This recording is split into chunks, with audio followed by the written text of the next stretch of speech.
that 2.5 pound difference in weight, and that's a 25-inch bar versus 36. Well, I got a 24 If you too. put a 25 on your, you'd only be 1.5 pounds. Well, I do, but then I have to have my 36, so then I got to switch bars. So now I can leave a 36-inch or a 42-inch bar on my 660, 25 or a 20. You On have the always 441. liked big stuff. It didn't matter if it was useful or not. If it was big, you loved it. Yeah.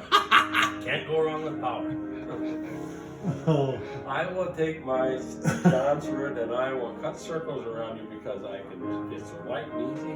Well, that's why you want a small saw for certain stuff. Dad's saw works great. So Dad's saw is not. I've got it. That's a 251. That's a good power. That thing really will cut when it's sharp. It really